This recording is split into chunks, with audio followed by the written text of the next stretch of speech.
दोस्तों आपका सपना है अगर रेलवे ग्रुप डी में जॉब लेना, तो भाई आज आपके सामने यहाँ देख सकते हो आरआरबी ग्रुप डी 2026 का मैं एक ऐसा स्ट्रेटेजी वीडियो लेके आया हूँ जिसमें आपके सारे डाउट्स, यहाँ पे आपके डाउट्स दिख रहे हैं, ये सारे मैं एक एक करके क्लियर करवाऊंगा।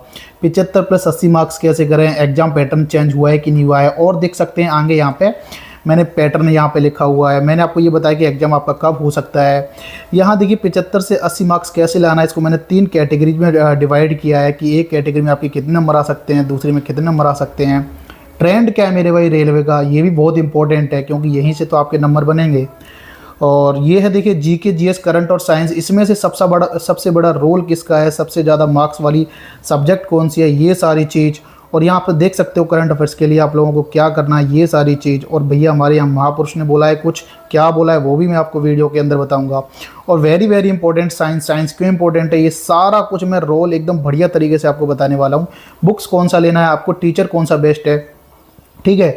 और मेरे भाई मॉक टेस्ट कितने देने हैं, मॉक टेस्ट कैसे देने हैं, क्या गलती नहीं करनी है मॉक टेस्ट में, आप यहाँ देख सकते हो। स्पीड कैसे इंक्रीज करनी है, स्पीड के लिए क्या करना है, तो सारी चीज़ों को मैं डिटेल में आज बताने वाला हूँ। बस आप लोग वीडियो के लास्ट तक बने रहिए। और इस वीडियो को देखने के बाद भाई मुझे नहीं लगता कि आपका कोई भी डाउट बचने वाला है। तो भाई 75, 80, 90 जितने भी दिन हैं आपके पास, बस इस स्ट्रेटेजी वीडियो को अपना लेना और भाई अपना स्कोर आप लोग मैक्सिमम से मैक्सिमम कर पाओगे, ठीक है। तो आइए दोस्तों मैं वीडियो को स्टार्ट करता हूं, ज़्यादा देर नहीं करेंगे, लंबी वीडियो नहीं करनी है, ठीक है। तो दोस्तों मैं as a train manager Indian railway में वर्किंग हूँ। कुछ लोगों को पता है, जिन लोगों को नहीं पता है वो अब जान चुके हैं, ठीक है। तो आइए दोस्तों मैं एक एक करके पहले सारे डाउट्स क्लियर करता हूं आपके। देखिए यहाँ डाउट्स नंबर 1 है आपका कि 75 से 80 मार्क्स कैसे लाएं, ठीक है। तो वो आपको नीचे बताने वाला हूं। क्या एग्जाम पैटर्न चेंज हुआ है, ये भी मैं आपको क्लियर करने वाला हूँ। बेस्ट बुक्स कौन सी रहने वाली हैं, टीचर कौन से बेस्ट हैं, आपको ये सारा कुछ बताने वाला हूँ। चौथा है आपका कि जीके जीएस साइंस पर पकड़ कैसे बनानी है मेरे भाई, ये सब कुछ क्लियर करूँगा।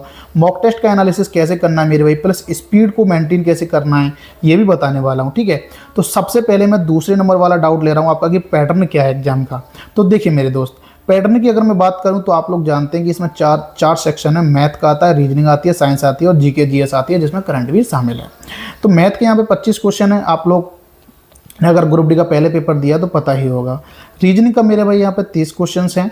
साइंस के मेरे भाई 25 क्वेश्चन आते हैं और जीके जीएस करंट्स के 20 क्वेश्चन आते हैं। और 20 में से भी अगर मैं डिवाइड कर लूँ तो जीके से आपके 13-14 क्वेश्चन बनते हैं, 6-7 करंट के मिल जाएंगे 8। और पिछली बार तो भाई करंट अफेयर्स ने भर के क्वेश्चन दिए थे, हैं 21 शिफ्ट में 14-14 क्वेश्चन, 15-15 क्वेश्चन आए थे। तो ये 7 का आंकड़ा भी कहीं ना कहीं मुझे लगता है आप लोगों को चेंज कर लेना चाहिए। यहाँ से क्वेश्चन ज़्यादा आए थे पिछली बार ग्रुप डी में, तो यहाँ पे आप लोग इसको 9 या 10-10 में बांट सकते हो, ठीक है। पिछली शिफ्ट के आधार पर बता रहा हूँ, पिछली बार जो एग्जाम हुआ था यहाँ पे बहुत क्वेश्चन 15-15, 16-16 क्वेश्चन आ गए थे कोई शिफ्ट में, तो भाई साहब तो करंट काफ़ी सारी जो है पूछी गई थी, तो ये बहुत इंपॉर्टेंट है। अब देखिए मेरे भाई, अब मैं आगे चलता हूँ, आगे मैं आपको बताने वाला हूँ दोस्त।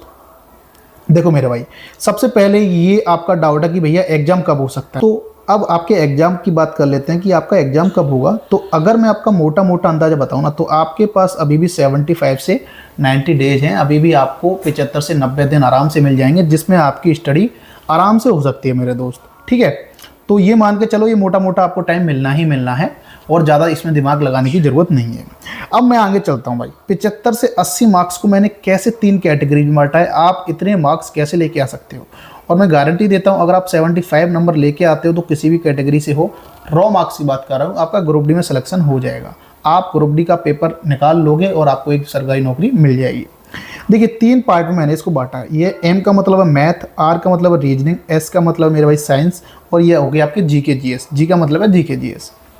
देखिए मेरे भाई, मैथ में मैं अगर मान लूँ 25 क्वेश्चंस आते तो मैथ के कितना क्वेश्चंस बताया था मैंने, मैथ का 20 क्वेश्चंस बताया था, मैथ का 25 क्वेश्चन। अच्छा, तो मैथ में अगर मैं मान लूँ कि 25 में से अगर मेरे भाई आप 20 क्वेश्चंस भी कर ले, तो भाई इतना देखो करना पड़ेगा। अगर आप मैथ में थोड़ा कम स्कोर कर रहे हो, इसका मतलब आप सिलेक्शन से उतना ही दूर भाग रहे हो। मैथ रीजनिंग में थोड़ा आपको मार्क्स लेकर ही आना पड़ेगा, तभी आप ग्रुप डी में सिलेक्शन ले पाओगे। तो मैथ में मैंने मान लिया यहाँ पे आप 20 स्कोर कर लेते हो, 25 में से 5 क्वेश्चन आपने 3 क्वेश्चन गलत कर दिए, का छोड़ दिया, या फिर 2 क्वेश्चन गलत कर दिए, 2 छोड़ दिए, ऐसा मान के चलो। तो 20 अगर क्वेश्चन आप कर लेते हो, 20 नंबर ले आते हो, इसमें से ठीक कर लेते हो। और रीजनिंग की बात करूँ तो 30 में से आप 25 कर लेते हो, इतना लाना ही पड़ेगा भाई। अगर इतना आप नहीं ला सकते हो तो फिर कहीं ना कहीं दिक्कत है। साइंस की बात कर लेता हूँ। साइंस मेरे भाई 15 क्वेश्चन। देखिए मैंने साइंस के आपके कितना क्वेश्चन आते हैं साइंस के, 25 या 30, यहाँ पे मैंने लिखा हुआ है 25। तो 25 में से मेरे भाई आपको 15 क्वेश्चन तो करना ही पड़ेगा। 14 से 15 मार्क्स तो आपको लाने ही पड़ेंगे साइंस में। यहाँ आपको स्कोर करना पड़ेगा। अगर यहाँ आपने स्कोर नहीं किया तो भी आप सिलेक्शन से दूर हो जाओगे। यानी कि मोटा मोटा अगर मैं बता दूं, ये 3 सब्जेक्ट ऐसी हैं जो मेरे भाई इसमें आपको स्कोर करना ही है। इन तीनों में अगर यहाँ नहीं करोगे ना तो भाई जीके, जीएस और करंट अफेयर्स का कोई भरोसा नहीं। इसमें सबका बुरा हाल रहता है हमेशा, इसमें ज़्यादा स्कोर लोग नहीं कर पाते हैं। तो मैं बता दूं आपको, 10 मैंने इसमें मार्क्स लिए, मिनिमम से मिनिमम मैंने इसमें मार्क्स लिया है। और 10 मार्क्स मैंने यहाँ लिए हैं, तब भी देखो आप इनको टोटल करो तो टोटल आपका होता है 70 नंबर। अगर आप इस स्ट्रेटेजी, इस प्लान के साथ जाते हो तो भी आप 70 नंबर आराम से लेकर आ जाओगे। और 70 नंबर भी कोई बुरा स्कोर नहीं है, काफ़ी जोन्स में 70 नंबर पर आराम से हो जाएगा। ठीक है, अब मैं बात कर लेता हूँ नंबर 2 की। नंबर 2 क्या कहता है, देखो अब मैंने थोड़ा सा मैथ में 2 नंबर और बढ़ा दिया, यानी 22 क्वेश्चंस के पास आसपास आपको सही करना होगा। और रीजनिंग में मैंने 1-2 नंबर और बढ़ा दिए, 27 क्वेश्चंस के आपको आसपास सही करना पड़ेगा।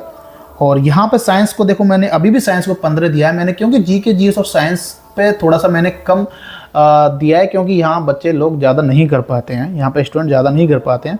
तो 15 मैंने साइंस के लिए दिया है, तो 15 आप लोग यहाँ कर लो। और 10 देखो मेरे भाई मैंने जीके, जीएस में लिया है। अगर मैं इसको टोटल ऐड करता हूँ तब भी आपके 74 नंबर हो रहे हैं, जो कि एकदम अच्छा स्कोर है। यहाँ से आपका सिलेक्शन आराम से हो जाएगा, ईजिली हो जाएगा। और मैं थोड़ा सा इसको हाई फाई ले चलूँ, बिल्कुल आप सिक्योर कर लो कि भाई मैं सिलेक्शन तो लेके रहूँगा, मुझे कोई नहीं रोक पाए। तो देखो भाई, मैथ में मैंने 1 क्वेश्चन और बढ़ा दिया 23, रीजनिंग में मैंने 1 क्वेश्चन और बढ़ा दिया 28, यहाँ पे मैंने साइंस में 2 क्वेश्चन और बढ़ा दिए। और देखो भाई, जीके वाले सेक्शन में मैंने केवल 2 ही क्वेश्चन बढ़ाए हैं। और अगर मैं टोटल ऐड करता हूँ तो ये आपका 80 स्कोर हो रहा है।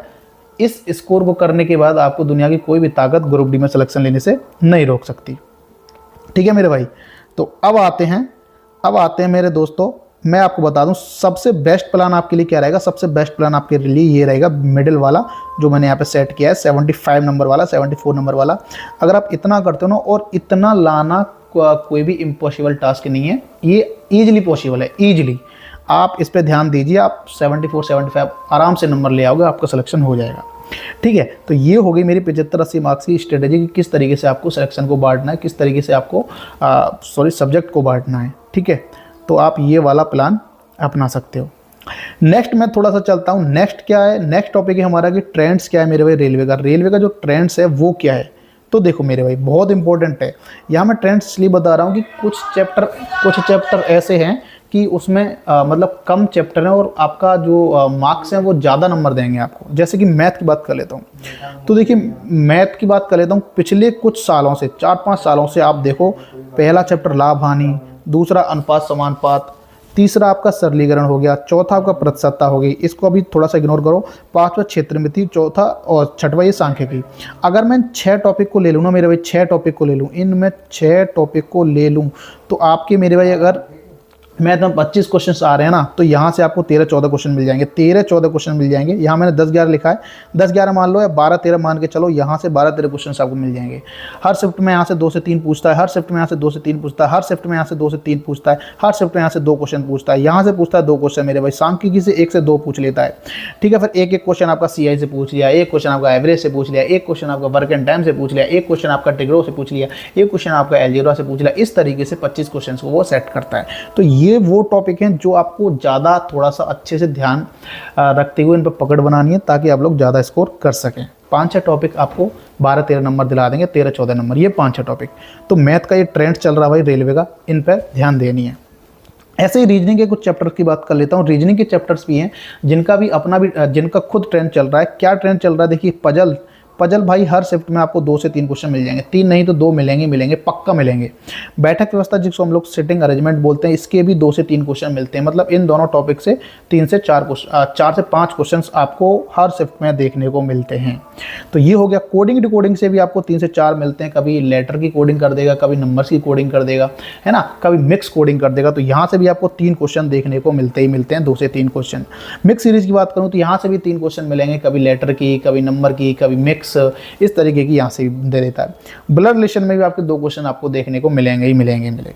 और एक सीरीज ऐसी और आती है जो मिक्स सीरीज दे देता है। इसमें पूछता है कि भाई एक इसमें ऐसी नंबर ऑफ वो संख्या बतानी है कि सम पहले एक सम होना चाहिए, फिर विषम होना चाहिए, उसके बाद एक न्यूमेरिकल होना चाहिए, अल्फ़ाबेट होना चाहिए, कुछ इस तरीके के क्वेश्चन जो पूछता है ना, वो भी 2 क्वेश्चन 1-2 क्वेश्चन पूछता है। तो यहाँ से अगर मैं इन 5-6 टॉपिक्स को ले लूँ ना मेरे भाई, तो यहाँ से भी आपके 12-13 नंबर आराम से आप कर सकते हो। 13-14 नहीं तो 12-13 नंबर आप आराम से पा सकते हो। लेकिन इसमें ध्यान देने वाली एक चीज़ बात है, ये जो मैंने आपके यहाँ पर टी लगा रखा है ना, टी का मतलब क्या है दोस्तों? टी का मतलब ये है कि मेरे भाई ये वो टॉपिक हैं, यहाँ पे देखो ये वो टॉपिक हैं जहाँ वेटेज तो इनका ज़्यादा है, लेकिन स्टूडेंट फंसता भी यही है, स्टूडेंट अपना टाइम भी यहीं ख़राब करता है और पेपर भी अपना यहीं ख़राब कर लेता है। पजल में मेरे भाई अगर आप टाइम ज़्यादा दोगे ना, तो आप भाई टाइम ज़्यादा दे दोगे तो फिर और जो सेक्शन को अटैम्प्ट नहीं कर पाओगे और आपका पेपर ख़राब हो जाएगा। ऐसे ही सेम बैठक व्यवस्था का है। अगर यहाँ से दोनों से 5 क्वेश्चन आ रहे हैं ना, तो ये समझो भाई 2 क्वेश्चन आपके हार्ड आते हैं, 2 क्वेश्चन बहुत ईजी आते हैं, एक एवरेज आता है, बीच का सा आता है। तो यहाँ 3 क्वेश्चन तो हर कोई कर लेता है, बाकी के जो 2 क्वेश्चन करता है वो नंबर अपना एक्स्ट्रा ले आता है।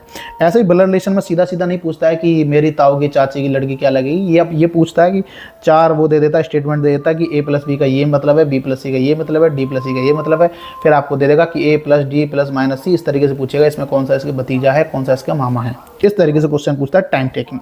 तो ये 3 टॉपिक टाइम टेकिंग है। अब ऐसा तो है नहीं कि आप इसको छोड़ सकते, छोड़ना नहीं है, लेकिन विद इन टाइम आपको करना है। तो ये वेरी वेरी इंपॉर्टेंट हो जाता है मेरे दोस्त। तो इन पर आपको ध्यान देना है, इनकी प्रैक्टिस ज़्यादा से ज़्यादा करके जानी है। तो यहाँ मैंने आपको देखो 5-6 टॉपिक इधर बताए, 5-6 टॉपिक इधर बताए, दोनों से 13-13, 14-14, 15-15 क्वेश्चंस बन जाते हैं, इसलिए इसको बिल्कुल भी इग्नोर नहीं करना है। तो दोस्तों अब आते हैं हम अपने नेक्स्ट डाउट पर, जीके, जीएस, करंट और साइंस पर। ठीक है, देखिए भाई थोड़ा साउंड का प्रॉब्लम हो सकता है क्योंकि माइक बीच में ख़राब हो गया है, नया लेना पड़ेगा। अब मेरे भाई देखिए जीके जीएस में क्या है, जीके जीएस मैंने यहाँ लिखा जीके जीएस और नीचे लिखा है मैंने आप लोगों का करंट अफेयर्स।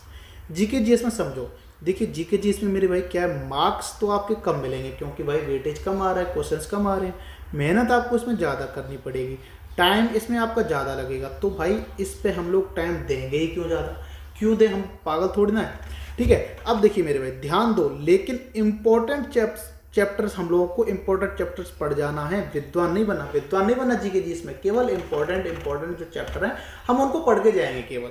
जैसे कि क्या इंपॉर्टेंट, जैसे कि मैं पॉलिटी की बात कर लेता हूँ, अनुच्छेद हो गए, संविधान संशोधन हो गए, अनुसूची हो गई, राष्ट्रपति या संसद है ना, ये इसमें पॉलिटी में आपके क्या है इंपॉर्टेंट टॉपिक है, तो इसमें आपको ये पढ़ लेना है।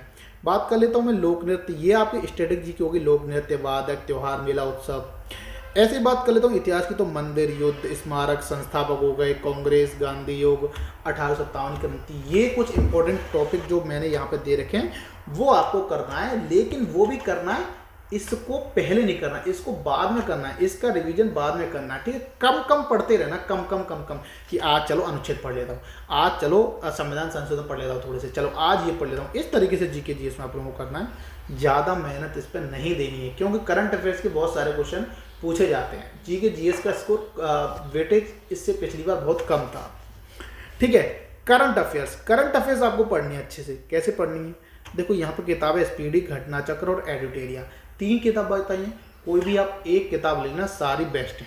ये किताब ले लिया, यहाँ से आपको इसकी क्या करनी है, थ्योरी करनी है, थ्योरी प्लस जो आपके चैप्टर वाइज क्वेश्चंस दे रखे होते हैं वो आपको यहाँ से कवर करने हैं। प्लस में क्या है, प्लस में मंथली वाइज क्वेश्चंस आपको लगाने हैं। मंथली वाइज क्वेश्चंस कैसे लगाने, जैसे जनवरी मंथ पूरी करंट अफेयर्स, जनवरी मंथ फुल करंट अफेयर्स, फरवरी मंथ फुल करंट अफेयर्स। जो कोई टीचर आपको अच्छा लगे किसी भी टीचर से लगा लेना, यहाँ से प्रैक्टिस आपको करनी है। ठीक है, यूज निमोनिक्स याद करने के लिए, निमोनिक्स क्या होते हैं, ये इस पर मैंने फुल वीडियो बना रखी है जीके जीएस की स्ट्रेटेजी वाली, कि कैसे हम लोगों को जीके जीएस याद करनी है, एग्जाम टाइम तक कैसे याद रखना है, इसको ज़्यादा लंबे समय तक कैसे याद रखना है, जीके हो चाहे करंट अफेयर्स हो चाहे साइंस हो, सब कुछ मैंने बताया एक अपनी वीडियो में। तो अगर वो वीडियो आपने नहीं देखी तो जाइए जीके जीएस की वो वीडियो देखिए, मैंने आपको सब बताया उसमें, और लिंक उसकी मैं डिस्क्रिप्शन में लगा दूंगा। ठीक है मेरे भाई। किसी महापुरुष ने बोला है कि रिवीजन करना जरूरी है वरना कोई फायदा नहीं, ये महापुरुष मैं ही हूँ मेरे भाई। तो रिवीजन वेरी वेरी इंपॉर्टेंट है, 3 या 6 दिन बाद एक अपना ऐसा प्लान बनाना, शेड्यूल बनाना कि रिवीजन कर सकें। ठीक है, अब नीचे आते हैं नेक्स्ट, थोड़ा जल्दी करेंगे, फास्ट करेंगे। वेरी वेरी इंपॉर्टेंट, देखिए साइंस वेरी वेरी मैंने इंपॉर्टेंट क्यों लगा रखा है, क्योंकि नीचे देखो सिलेक्शन यही दिलाएगी, बिल्कुल भाई। ग्रुप डी में सिलेक्शन लेना है रेलवे ग्रुप डी में, तो आपको सिलेक्शन यही दिलाएगी। क्यों दिलाएगी? इसका रीज़न है। क्या रीज़न है? देखिए, मैथ और रीजनिंग हर कोई करता है और हर कोई करेगा भी।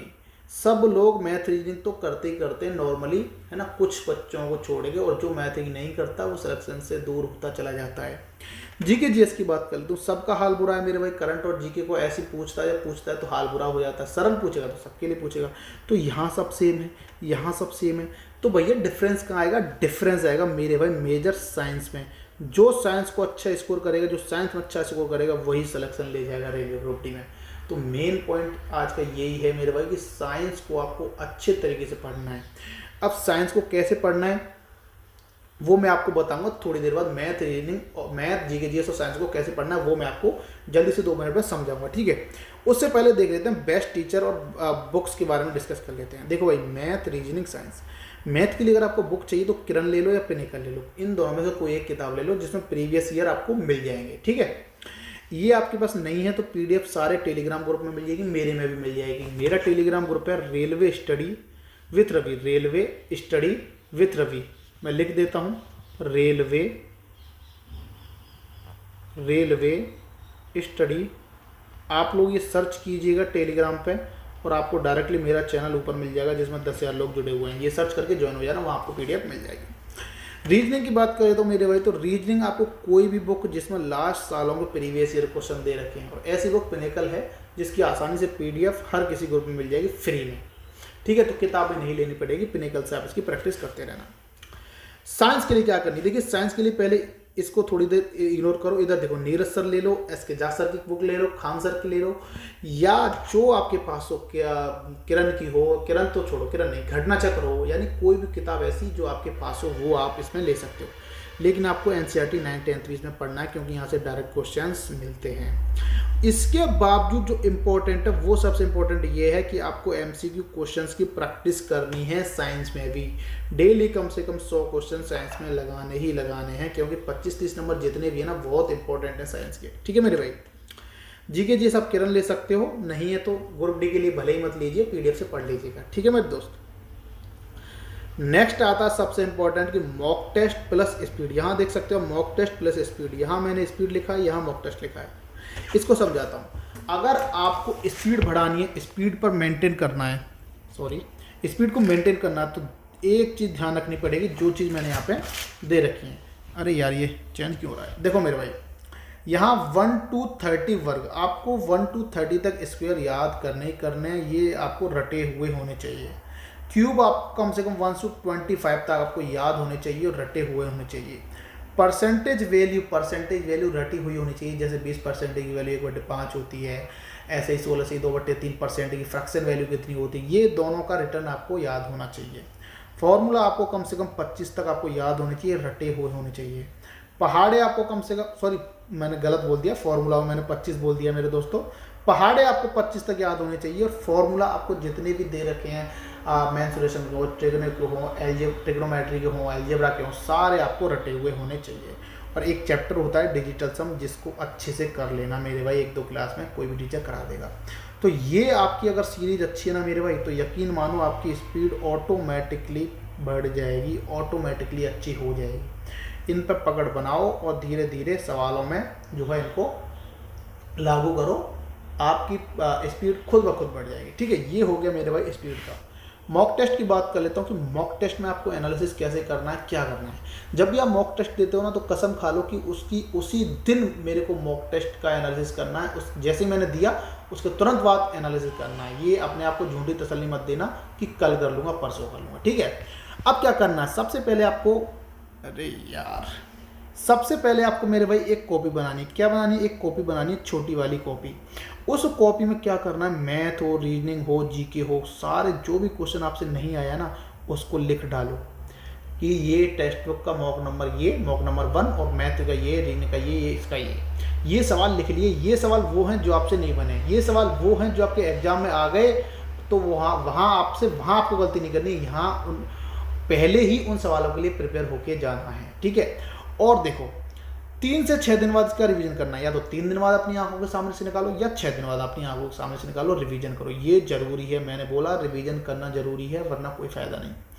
ठीक है, टाइम एक क्वेश्चन पर ज़्यादा ना दें, एक क्वेश्चन पर टाइम ज़्यादा ना दें। अगर आपको लग रहा है कि 30-35 सेकंड खा चुका है ऑलरेडी और ये टाइम ले जाएगा और ये कैलकुलेट लग रहा है, तुरंत स्किप करें। क्या करें? स्किप किया करें। स्किपनेस आपके अंदर होनी चाहिए। अगर आपको लग गया ना, अरे ये तो टाइम खाएगा, हटाओ इसको, बाद में करूँगा, अरे ये टाइम खाएगा, हटाओ इसको, बाद में करूँगा, चलो ये सवाल हो जाएगा, इसको कर लेता हूँ, अरे ये नहीं होगा, इसको बाद में करूँगा, तो ऐसे करके करना है आपको। मॉक टेस्ट हो या चाहे आपका क्या बोलते हैं एग्जाम पेपर हो रियल वाला, आपको जो है 2 से 3 बार में उसको अटेम्प्ट करना है। एक बार में अटेम्प्ट नहीं करना है कि पहली बार में जा रहे हो पूरा टाइम खा लिया एक बार में अटेम्प्ट करना, नहीं। पहली बार में वो क्वेश्चन करने जो आपसे सीधा सीधा भरना है, फटाफट इसका ये, इसका ये, इसका ये, इसका ये, ऐसे करके आपको करना है। चाहे भले ही पहली बार में आपने 60 क्वेश्चन किए, भले ही 50 किए, जब आप दूसरी बार आओगे ना भाई, तो दूसरी बार में वो क्वेश्चन चुनने हैं जो आपके सबसे पहले हो जाएंगे दूसरी बार में। और जब आप तीसरी बार मॉक टेस्ट तीसरी बार जब आओगे ना मेरे भाई दोबारा से घूम घाम के, तो तीसरी बार के बचे हुए क्वेश्चंस वो होंगे मेरे भाई जो आपको भाई मेरिट लिस्ट में आएंगे, जो मेरिट लिस्ट से ऊपर लेके जाएंगे। वही क्वेश्चंस जो वो होते हैं जो हार्ड वाले, कि जिनको बच्चा छोड़ता है, जिनको बच्चा नहीं करके आता है, जिनको स्टूडेंट नहीं करके आते, तो वो क्वेश्चन आप तीसरी बार में अगर कर रहे हो ना, समझो आप रिजल्ट मेरिट से बहुत ऊपर जा रहे हो। ठीक है, तो 2 से 3 बार में ऐसे करके पेपर को दिया करो, ये आपके लिए फ़ायदे वाली बात होगी। ठीक है मेरे भाई, तो इस तरीके से मॉक टेस्ट का एनालिसिस करना है और पेपर में ये चीज़ें मैंने जो बताई हैं ये चीज़ें आपको लागू करनी है। तो यहाँ से आपका मॉक टेस्ट भी अच्छा हो जाएगा प्रीवियस ईयर। और एक चीज़ और बता दूँ, मॉक टेस्ट का बाद में देना, पहले जो प्रीवियस ईयर के जितने भी पेपर दे रखे हैं उनको लगाना। ठीक है, टेस्ट बुक में या जहाँ कहीं भी आपको, जहाँ कहीं से भी आप लगाते हैं। तो ये हो गया आपका मॉक टेस्ट का। तो सारा कुछ लगभग मैंने आपको आज इस वीडियो में बताया बहुत ही अच्छे तरीके से। एक लास्ट चीज़ डिस्कस कर लेता हूँ। लास्ट चीज़ क्या डिस्कस करनी है, देखिए आपको क्या करना है मैथ में, इसको मैं ऐसे कह लेता हूँ, आपको क्या करना है मैथ में, आपको रीजनिंग में, आपको साइंस में, और आपको करंट में, और आपको जीके में क्या करना है।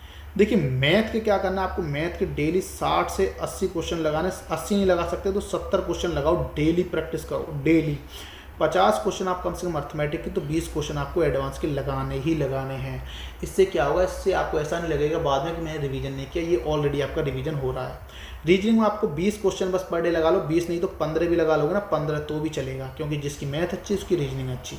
15 क्वेश्चन डेली लगा लो चैप्टर वाइज। साइंस के लिए जो मैंने बताया कि आपको थ्योरी पढ़नी है प्लस के MCQ 100 क्वेश्चन डेली लगाने हैं हर हालत में, चाहे कुछ भी हो जाए 100 क्वेश्चन लगाने ही लगाने हैं। यही आपका भाई स्कोर बढ़ाएंगे। यही आपको जब बोलते हो ना कि मैं भूल रहा हूँ, तो वो चीज़ भूलने नहीं देंगे, वो चीज़ उस चीज़ में आपको ये मदद करेंगे। करंट भी आपको थ्योरी प्लस के क्या करना है, MCQ करना है। MCQ किसी भी टीचर की यूट्यूब से क्लास देखनी है मंथली वाइज, कि जी क्या जनवरी मंथ करंट अफेयर्स, फरवरी मंथ करंट अफेयर्स, इस तरीके से पढ़ना है। जीके पे आप थोड़ा कम ध्यान दें, पहले इन 4 सब्जेक्ट को अच्छे से अच्छा करें, बेस्ट एंड बेस्ट करें, इसमें बेस्ट दें जितना हो सकता है, आपका जितना हो सकता है उतना बेस्ट दें इन 4 सब्जेक्ट में।